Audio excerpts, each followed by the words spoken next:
할렐루야, 할렐루야. 여러분 잘 오셨습니다. 하나님 오늘도 우리의 예배를 받으실 줄로 믿습니다. 우리 정의자로 이렇게 인사하겠습니다. 예배 성공합시다.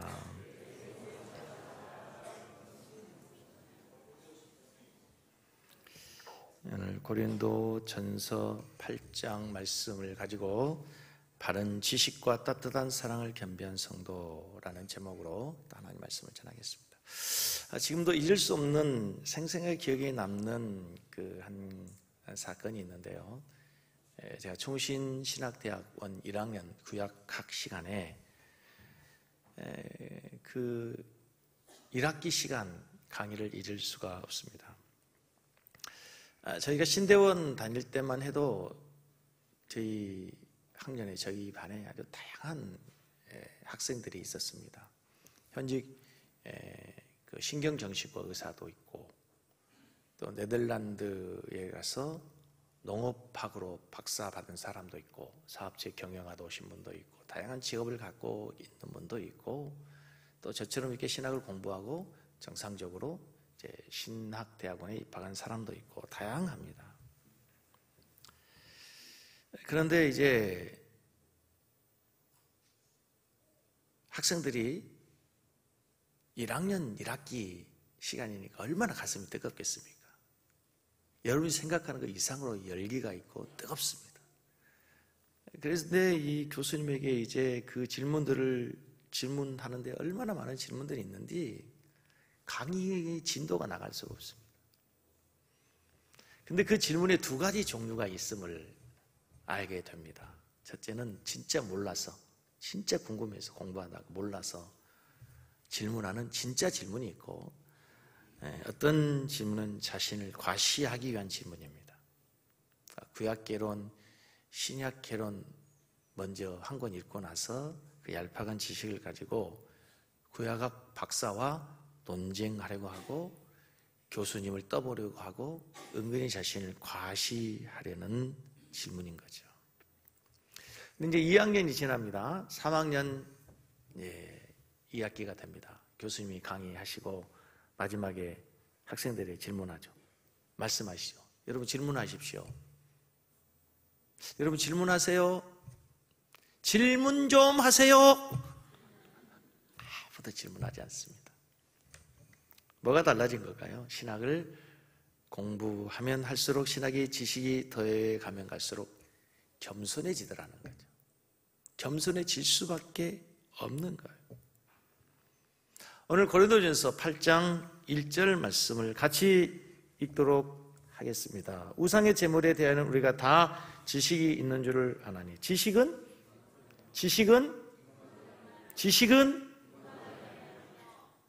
사랑은 오늘의 가장 중요한 하나님 말씀. 지식은 사람을 교만하게 합니다.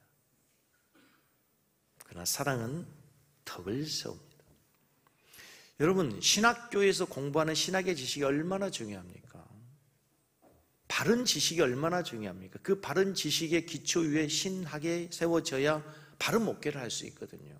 성도들은요, 그 바른 신학의 지식, 바른 성경의 지식에 하나님에 대한 지식의 근거에서 신앙이 이루어져야 바른 신앙인이 될 수 있어요. 왜 이단에 빠집니까? 잘못된 지식 때문에 그런 거 아닙니까? 열심은 있으나 열심은 내는데 잘못된 지식이기 때문에 이단에 빠지고 잘못된 신앙에 빠지는 거예요. 그러나 중요한 것은 그 지식만으로는 안 됩니다. 그 지식 때문에 때로는 교만해지고 그 지식 때문에 다른 사람의 말에 귀를 막습니다. 더 깊고 더 오묘하고 더 넓은 하나님의 지식, 성경의 지식, 신학의 지식을 가로막게 된다는 거예요. 그 자기의 얄팍한 지식 때문에. 고린도전서 13장 사랑장을 보면 이렇게 시작합니다. 1절부터 2절 말씀에 같이 읽습니다. 내가 사람의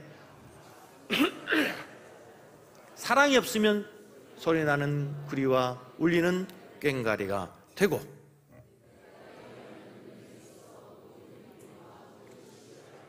산을 옮길 만한 모든 믿음이 있을지라도 사랑이 없으면 내가 아무것도.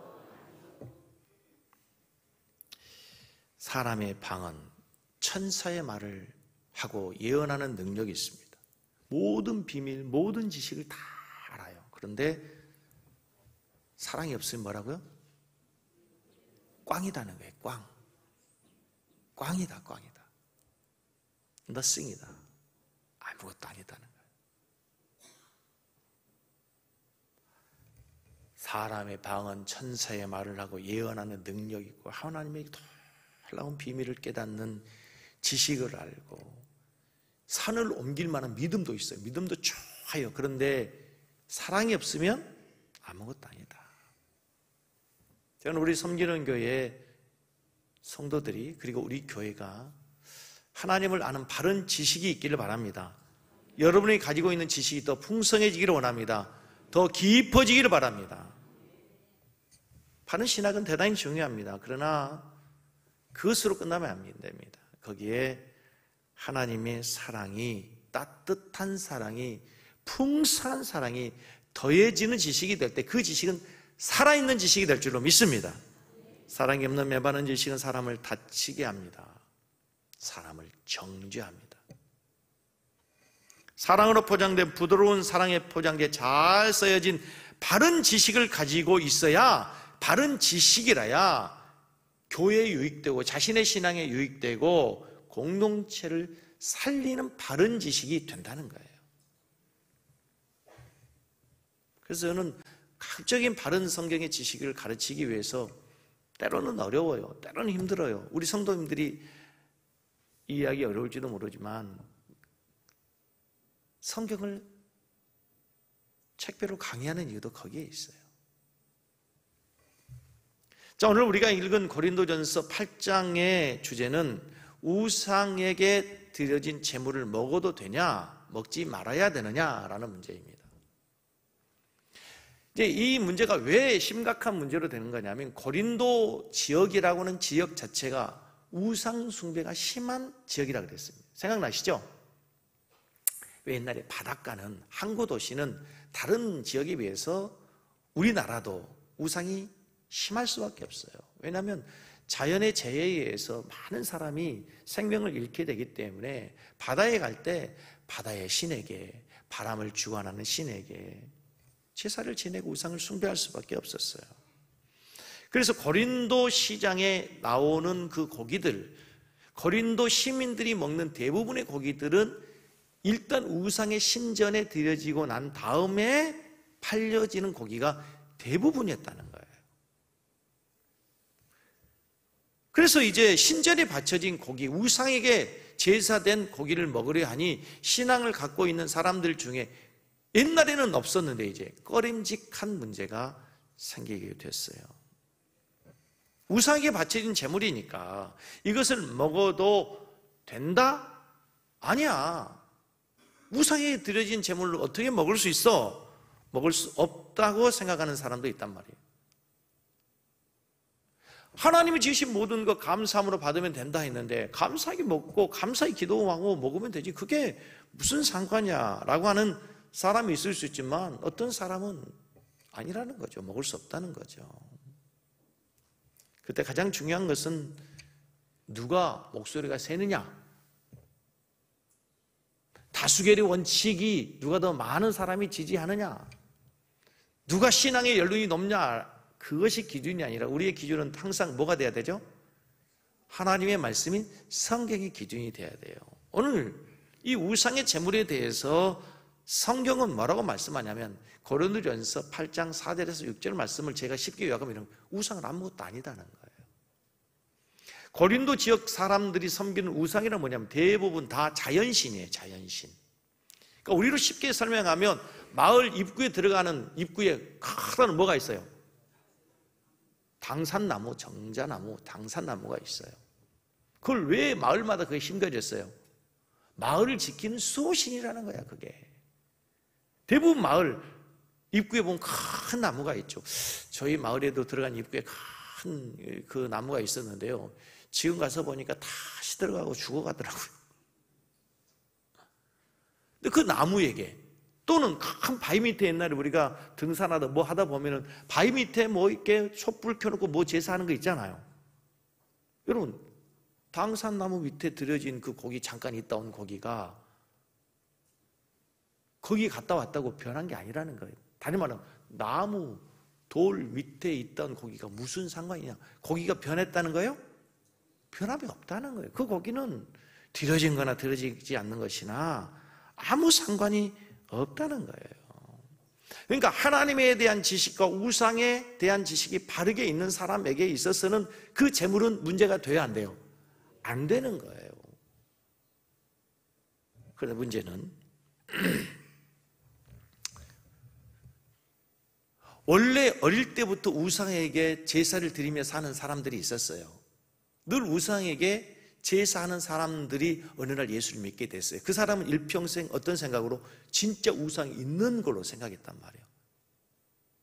아직 예수를 믿지만 아직 하나님의 자녀가 되었음에도 불구하고 그 사람에게 있어서는 여전히 우상이 존재해요. 그래서 우상에 드려진 재물을 그 사람이 먹을 때 그 사람은 뭐예요? 아직 꺼림직하는 거예요. 어떻게 우상에 드려진 재물을 먹을 수 있느냐라는 거죠.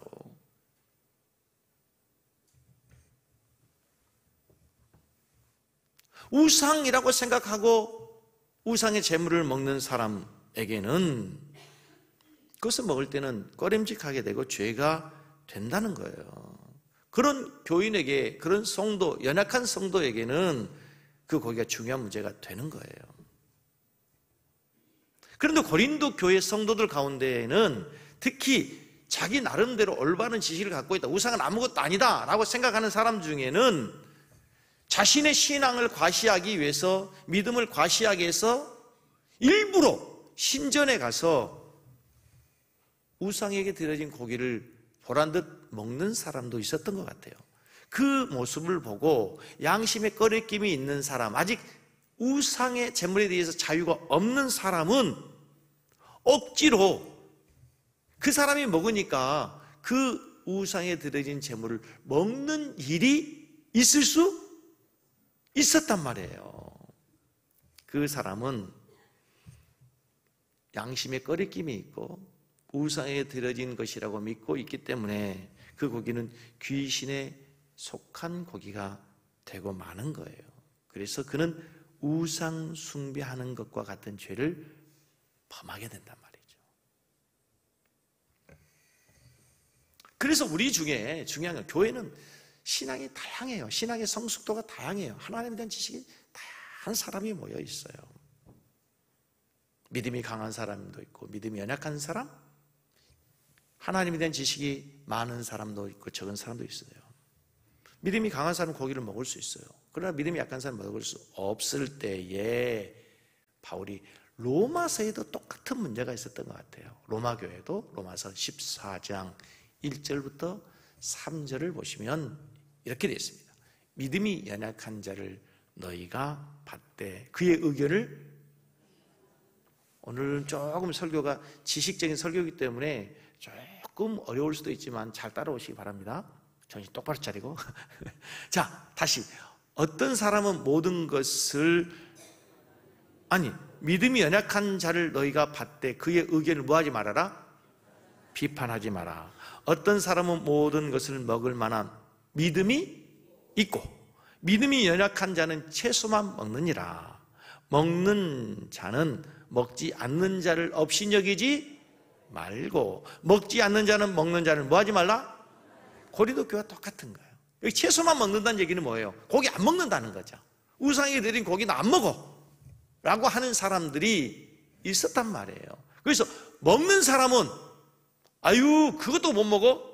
라고 하면서 업신여기지 말고, 못 먹는 사람은 아이고 어떻게 그런 걸 먹어? 라고 하면서 비판하고 정지하지 말라는 거예요. 문제는 그 사람의 신앙의 수준에 따라서 각자 다른 신앙으로 인해서 신학의 지식으로 인해서 먹을 수도 있고 먹지 않을 수도 있다는 거예요. 그런데 문제는 믿음이 좋다는 사람이 먹으니까 따라 먹긴 하는데 마음에 꺼리끼는 사람, 우상에 속한 고기인데라고 생각하고 먹는 사람은 죄가 된다는 거야. 자, 24절, 고린도서 14장 24절을 잘 보시면, 자, 같이 있습니다. 의심하고 먹는 자는 정죄되었나니, 의심하고 먹는 사람은 이미 정죄된 거예요. 정죄되었나니 이는 믿음을 따라 하지 아니하였기 때문이라. 믿음을 따라 하지 아니하는 것은 다 죄. 그러니 올바른 지식만 있다고 해결되는 것은 아니에요. 믿음이 약한 사람도 있고 아직 올바른 지식이 없는 사람도 있어요. 그런 사람들까지 배려하지 않는다면, 따뜻한 마음이 없다면 그 사람을 실족하게 하고 마는 거예요. 그래서 우리에게 중요한 건 지식보다 더 중요한 건 뭘 더해라요? 사랑을 더해라, 이렇게 나와요. 자, 우리 얘기를 해볼게요. 신앙생활하면서 술, 담배로 고민하는 분들이 많아요. 한국 교회는 다른 나라의 교회에 비해서 굉장히 주초 문제에 대해서 엄격합니다. 초기 한국 선교사님들이 한국에 파송되어서 이제 우리나라를 보니까 겨울이면 몽번기 때는 괜찮은데 농한기 때 되면 농사 끝나면 남자들이 할 일 없잖아요. 그래서 술을 먹고 집에 가서 막 구타하고, 보니까 술이 문제야, 술이 문제. 그래서 교회에 나온 사람에게 첫 번째, 술을 먹지 마세요. 또 실제로 성령이 임하게 되면 술을 끊게 되는 거예요. 그래서 기독교에 입문하고 교회를 다니는 첫 번째의 어떤 신앙의 변화된 모습으로 주초 문제가 됐어요. 술, 담배를 하지 않는 것은 신앙인의 첫 번째의 덕목처럼 여겨지게 됐단 말이에요. 좋은 전통이에요. 좋은 전통입니다. 우리나라에 파송된 선교사들이, 초기 선교사들이 굉장히 경건한, 굉장히 거룩한 신앙을 강조하는 좋은 선교사들이 온 좋은 교회 전통이 생긴 거예요. 그러나 술과 담배는 구원과는 상관이 없습니다. 오늘 설교를 잘 들어야 됩니다. 술과 담배는 절대로 어디에서도 성경에서 구원과 연관시키는 것은 없습니다. 문제는 그런데 술과 담배가 구원과 상관이 있는가 없는가 이것이 아니라, 예수 믿는 사람이 술을 담배를 하는 것을 보고 시험이 드는 사람이 있다. 우리 장로님이 술 먹는 걸 보고 연약한 성도가 보고 시험이 든다면, 세상의 사람이 술을 먹네? 라고, 담배를 피네? 라고 해서 실족하게 된다면 그 사람은 그 사람으로 하여금 죄를 짓게 하는 결과가 된다는 거예요. 이해가 되세요? 교회 안에 이런 논란의 문제들이 많이 있을 수 있어요. 술, 담배뿐만 아니라 논쟁의 거리들이 여러 가지가 많이 있잖아요. 예를 들어서 보수와 진보의 정치적인 문제를 가지고 논리할 수 있어요. 근데 여러분, 정치 문제를 가지고 누구에게 얘기해가지고 그 사람이 진보가 보수되고 보수가 진보되는 게 절대로 없습니다. 여러분, 제가 언제 설교하면서 진보, 보수 편을 들던가요? 진보도 잘할 수 있고 보수도 잘할 수 있고, 진보 잘못할 수 있고 보수도 잘못한 거에 대해서는 제가 아니던 건 아니라고 얘기해 줘야죠. 하나님의 말씀에 근거해서. 그렇죠? 그러나 그것이 논쟁이 되잖아요. 절대로 셀 예배 때 성도의 몸속에서 정치적인 논쟁을 하면 안 돼요. 거기에서는 해답이 없기 때문에 그래요. 교리 문제를 가지고 다툴 수 있어요. 예지 예정이냐, 예정 예지냐. 그게 무슨 말인지 잘 모르는 분도 있겠지만, 인간의 자유의지가 어디까지냐 라는 것을 가지고 얼마든지 논쟁할 수 있단 말입니다. 그러나 그것을 가지고, 내가 가지고 있는 지식을 가지고 지식이 연약한 자, 믿음이 연약한 자를 함부로 정죄해도 안 되고, 없는 사람은 함부로 비판해도 안 되고, 가장 중요한 게 우리 안에 뭐가 필요하다는 거예요? 하나님의 사랑이 있는가? 좀 더 얘기를 풀어가면, 옛날 어느 교회, 미국 교회에서 실제로 있었던 이야기인데, 술집 바에서 쓰던 전자올겐이 교회에 기증됐습니다. 술집이 문을 닫으면서 바에 쓰던 전자올겐을 그 사람이, 그 주인이 교회에 기증을 한 거예요. 이제 교회가 이것으로 다툼과 논쟁이 일게 됩니다. 그 세상의 쾌락을 위해서 쓰여진 전자올긴을 어떻게 거룩한 하나님께 예배하는 예배당에 그것을 쓸 수 있느냐, 받을 수 있느냐. 그렇게 세상에 죄를 짓는 도구로 쓰였던 것을 어떻게 강대상에 올려놓고 쓸 수 있느냐. 또 그게 무슨 상관이냐 라고 주장하는 사람이 있었어요. 마치 고린도 교회 우상의 제물을 가지고 먹을 수 없다, 그게 무슨 상관이야, 먹어도 된다 라고 주장하는 사람과 똑같았단 말이에요. 결국 그런데 그 교회는 그 갈등을 이기지 못하고 분열하게 되고 술집에 사용된 전자올긴 기증한 그 문제를 가지고 교회가 분쟁하고 결국 갈라지고 말았다는 거죠. 근데 이게 미국의 문제만이 아니고요, 아마 신앙생활 30년, 40년 이상 하신 우리 집사님들, 권사님들, 장로님 중에 그런 경험이 있을 거예요. 제가 교육 전도사 할 때 30년 전에만 하더라도 이제 그때 한참 경배와 찬양이 각 교회들에게 이제 보급되기 시작했습니다. 한참 유행하기 시작했어요. 원래 교회에서 예배 드릴 때는 전자올겐만 썼어요. 파이프에 오래간 전자올겐 풍금 가지고 피아노 하나를 가지고 찬양을 했었습니다. 그런데 이제 경배와 찬양이 들어오면서 일명 말하는 키보드, 드럼, 일렉, 베이스 이런 악기들이 사용되기 시작했습니다. 그런데 이 성과 속을 구별하는 장로님들 입장에서는 저거 세상 악기인데, 세상에 딴따라들이 쓰는 악기인데 저런 악기를 어떻게 예배의 악기로 쓸 수 있느냐. 여러분 볼 땐 지금 되게 우습죠. 근데 저희가 교육 전도사 할 때 제일 심각한 문제가, 제일 큰 고민이 그런 거예요. 중고등부를 부흥시키고 청년부를 부흥시키는 이 악기가 필요한데, 젊은이들에게, 학생들에게 필요한데 부장장로님은 안 된다는 거예요. 실제로 제가 있었던 교회에, 그 교회는 굉장히 전통적 교회였어요. 우리 중고등부에서는 그래 너희들은 써 그랬어요. 그런데 주일 낮 예배는 전자올겐만 써요. 파이프 오르간 있죠, 그 오르간만 쓰게 됐어요. 근데 얼마나 못 쓴지 아세요? 얼마나 못 쓴 적이 있냐. 부흥회 때 있죠, 부흥회 때. 부흥회 때는 김전사 그 청년들하고 학생들을 데려다가 욕을 하라는 거예요. 왜? 그래도 신나게 박수치고 찬양하면 은혜가 되니까 쓰라는 거예요. 얼마나 모순적이냐는 거죠.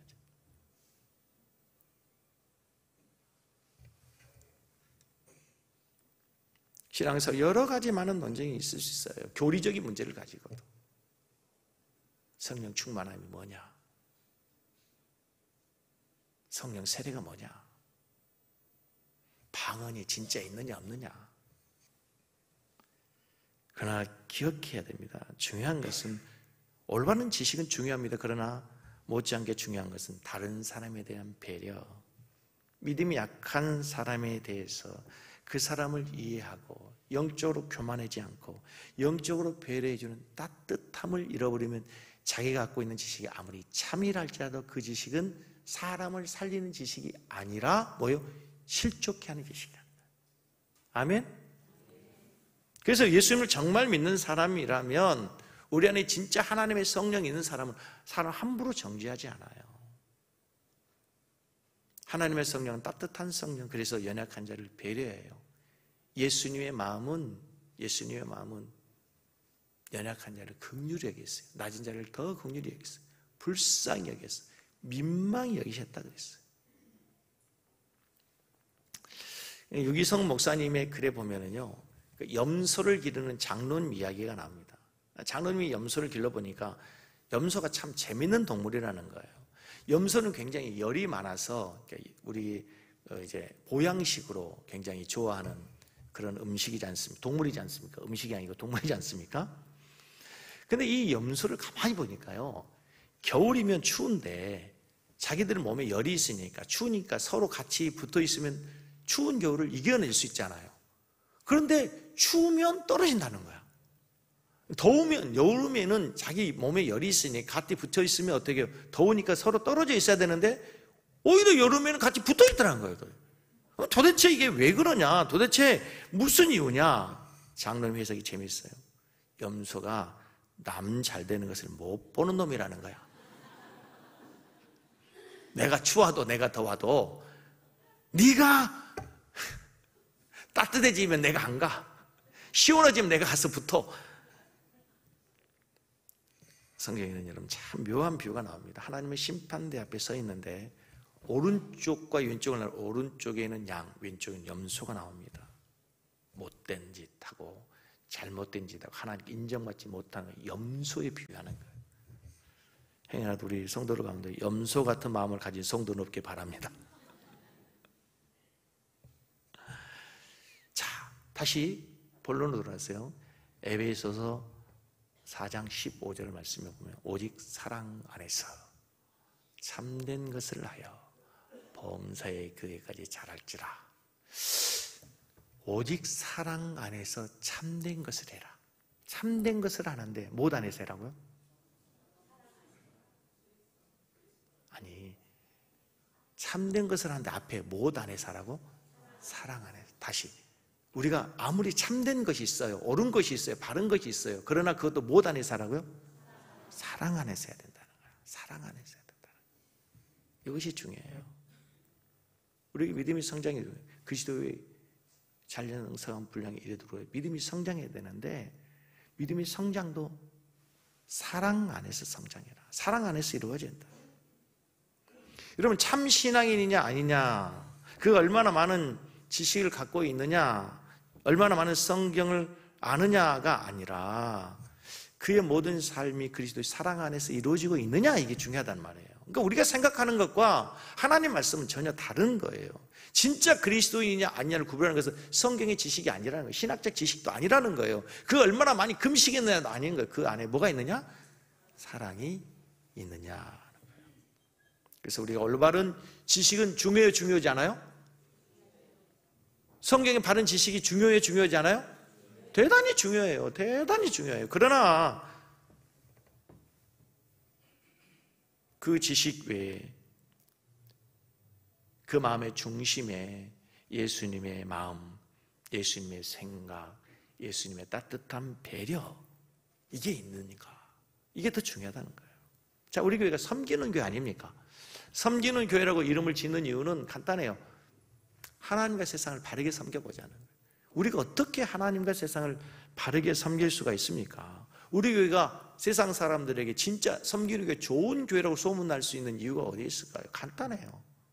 우리가 무엇을 하든지 우리 안에 뭐가 있으면 그리스도의 사랑이 있으면 그 사랑 안에서 모든 것이 이루어지면 교회는 저절로 좋은 교회가 되고 소문난 교회가 되고 부흥하는 교회가 될 줄로 믿습니다.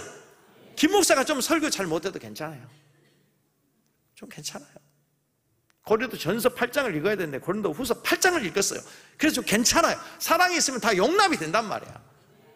아멘? 아이고, 목사가 고린도 전서도 못 찾나 봐. 제가 고린도 전서를 못 찾겠습니까? 어떻게 하다 보니까 이게 멀리 있다 보니까 후서가 전서로 펴져 있는 거지. 모든 게 사랑의 눈으로 보셔야 되는 거예요. 아멘? 남편을 볼 때도 마찬가지라니까. 자꾸 그런 눈으로 보지 말라고요. 좀 더 사랑의 눈으로 보시라고. 에? 우리가 사랑으로 소문나게 하자, 교회를 부흥시키게 하자, 그러기 위해서 막 더 사랑해야 되고 더 열심히 구제해야 되고, 그렇게 가면 지쳐요. 지쳐. 오래가지 못해요. 외식하는 신앙이 돼요. 오래가지 못해요. 금방 들통나요. 길은 하나밖에 없어요. 우리를 하나님의 사랑으로 내가 먼저 충만해지시기 바랍니다. 아멘? 내 한 사람이 하나님의 사랑으로 충만해지면, 내 안에 하나님의 사랑이 흘러 넘쳐가면 공동체 모두가 사랑이 풍성할 줄로 믿습니다. 경영아, 할렐루야!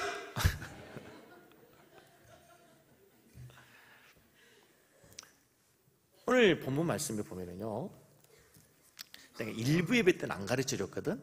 2부 예배 때 특별히 제가 오늘 하나 가르쳐 줄게요. 2부 예배 때 온 사람들이 이쁘니까 9절 한번 보세요. 9절, 그런즉 너희의 자유가 믿음이 약한 자들에게 걸려 넘어지게 하는 것이 되지 않도록 해라.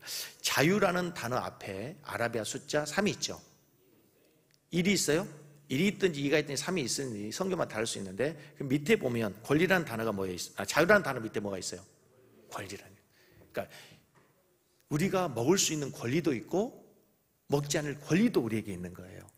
그런데 이건 이제 자유라고 되어 있으니까 먹을 수 있는 자유를 하나님 우리에게 주신 거예요. 세상의 모든 만물을 이제 음식에 대해서 신약 성경 어디에서도 가려 먹으라 하는 것이 없어요. 놀라운 선언이에요. 구약 성경 출애굽기 레위기에 가면 먹을 수 있는 것, 먹을 수 없는 것, 정한 것과 부정한 것이 얼마나 많은지 몰라요. 그죠? 레위기 보셨어요? 레위기를 아세요? 레위기를 읽다 보면 내가 위기를 만나죠. 내 위기가 와요. 근데 거기에 먹을 수 있는 거고 먹을 수 없는 많은 것들이 있어요. 부정한 것과 정한 것들이 많이 있단 말이에요.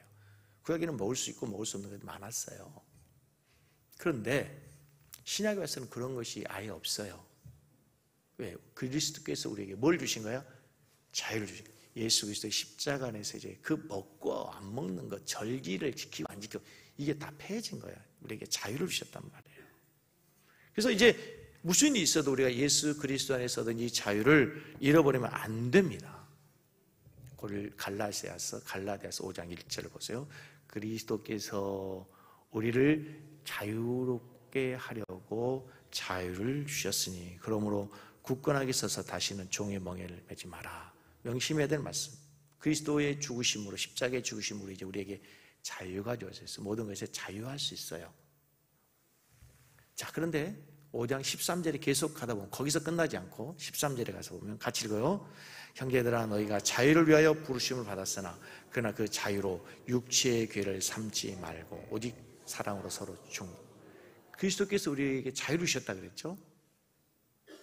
그리스도는 십자가의 죽으심으로 우리에게 먹는 거 먹지 않는 거 그런 거 다 우리에게 자유를 주셨어요. 그런데 오늘 성경 중요한 말씀, 그 자유롭다 해서 너희가 육체의 기회로 삼지 말아라. 아이고 잘됐다. 오늘 설교를 듣고 우리 목사님 그 먹는 거 자유롭다고 술, 담배 해도 된다 이렇게 설교를 듣고 가면 설교를 전혀 온전히 이해하지 못하는 거예요. 오늘 본문 말씀에 보면은 그러나 그 자유로 먹을 수 있지만 자유로 육체의 기회를 삼지 말아라. 육체의 기회로 삼지 말아라. 그리고 오직 사랑으로 서로 뭐 해라? 종도. 아니 조금 전에 자유를 주셨다고 하고 예수 그리스도 십자가에 죽으심 우리에게 자유를 주셨으니까 종이 되지 말라고 해놓고 이제 또 종로도 타라는 거예요. 이런 모순이 어디 있어요? 로마서 6장 18절로 계속 가서 보면은 이렇게 나와 있어요. 죄로부터 이제 해방되어 의에게 종이 돼. 죄로부터는 해방되었어요. 그러나 의에게 종이 되었어요. 예수 믿고 우리가 자유가 되었어요. 잘 들으세요? 그런데 의에게 이제 종로를 하게 됐단 말이에요. 왜 우리가 의의 종로를 해야 됩니까? 다시는 죄의 종로로 마귀의 종로를 하지 않기 위해서 의의 종로릇이 되는 거예요. 우리가 예수로 인해서 자유를 얻은 것은 육체의 소욕을 따라 자유롭게 살기 위해서 내 육체의 욕망을 따라 살기 위해서 얻은 자유가 아니에요. 하나님의 뜻도 이기고 내 욕심대로 내 마음대로 살라고 예수님이 십자가에 죽으셔서 우리에게 자유를 주신 것이 아니라는 거예요. 잘 들으세요. 하나님께서 우리에게 주신 자유는 가장 최고의 것을 누릴 수 있는 자유를 주신 거예요. 그 최고의 자유는 뭐냐? 하나님의 백성다운 백성, 하나님의 자녀다운 자녀가 되는 자유인 줄로 믿습니다. 이 말 다른 말로 하나님의 백성다운 백성은 하나님의 종이 되는 거예요. 최고의 자유는 하나님의 백성다운 백성, 하나님의 자녀다운 자녀가 되는데 하나님의 자녀다움은 하나님의 종이 되는 거예요. 하나님의 종이 된다면 이제 하나님과 동행할 수 있는 자유, 서로 용서하며 사랑할 수 있는 자유, 내가 하기 싫은데도 불구하고 해야 되는 자유, 손해보는 일임에도 불구하고 다른 사람에게 유익을 주기 위해서 기꺼이 내가 손해를 감수하는 자유, 용서하고 사랑하고 고난을 당할지라도 우리가 주님과 동행할 수 있는 자유, 이게 그리스도께서 우리에게 주신 자유라는 거예요. 그리스도께서는 우리에게 자유를 주셨는데 그 최고의 자유는 내 육체의 욕망을 따라 마음대로 살아가는 것이 아니에요. 아담과 하와가 선악과를 먹었습니다. 자유로워졌나요? 그 먹는 것이 자유지만 자유로운 게 아니라 오히려 다 잃어버린 거예요. 보세요.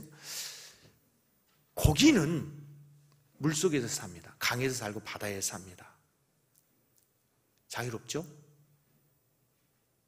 물고기가 아이고 답답해 죽겠네, 바다에 사는 고기가. 그러니까 육지로 튀어나온 게 자유입니까?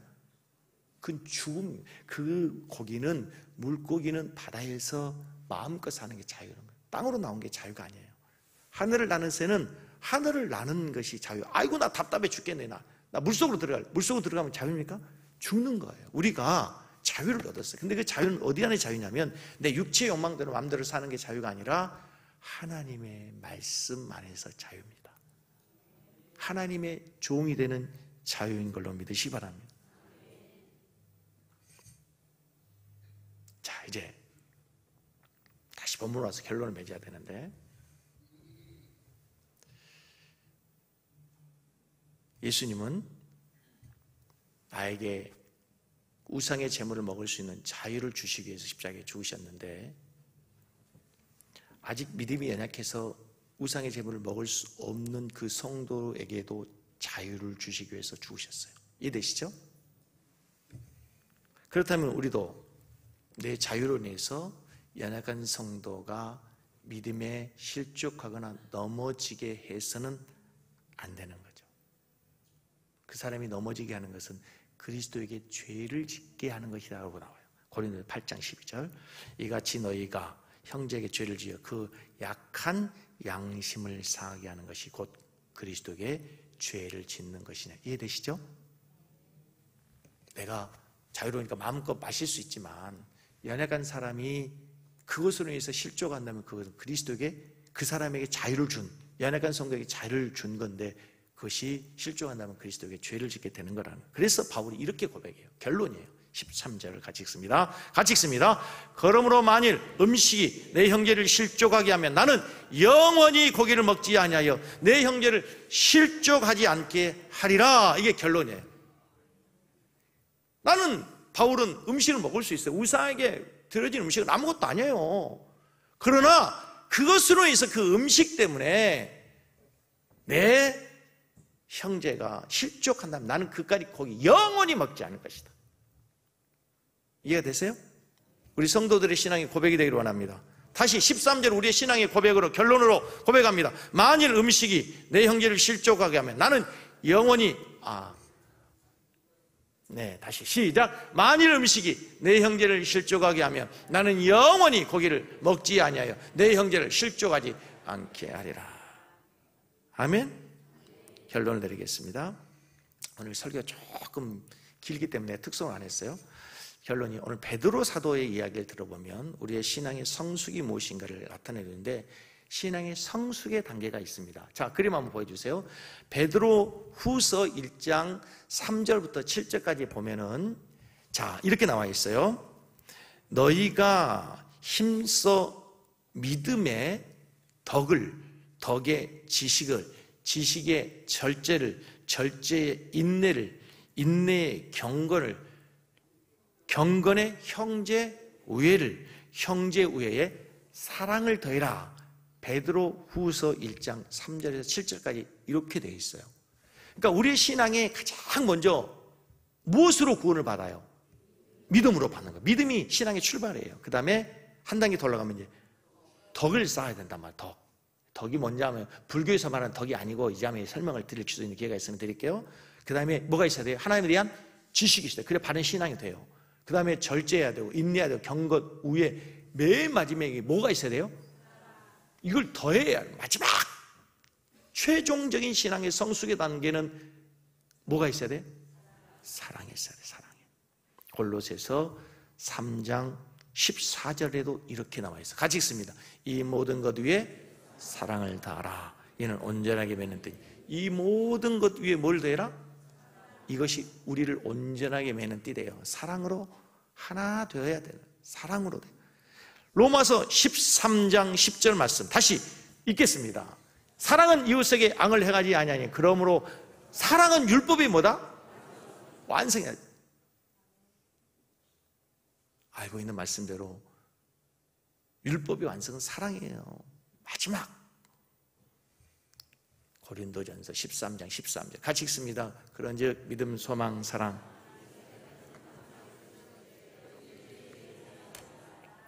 믿음, 소망, 사랑 이 세 가지는 항상 있을 것인데 그 중에 제일은 마지막은 사랑이네요. 그러면 왜 성경은 이렇게 사랑을 강조할까요? 우리가 믿는 하나님이 교회의 주인이신 예수님이 우리의 왕이신 예수님이 사랑이기 때문에 요한일서 4장 8절 같이 읽겠습니다. 시작. 사랑하지 아니한 자는 하나님을 알지 못하나니 이는 하나님은 사랑하지 않는 자는 하나님을 알지 못하나니 이는 하나님은 사랑이다. 우리 성도님 어떤 교회를 원하십니까? 저는 바른 진리 위에 세워진 교회, 우리 성도들이 바른 신앙 생활을 하기 위해서 바른 신학의 토대 위에 세워진 건강한 신앙이 되기를 원합니다.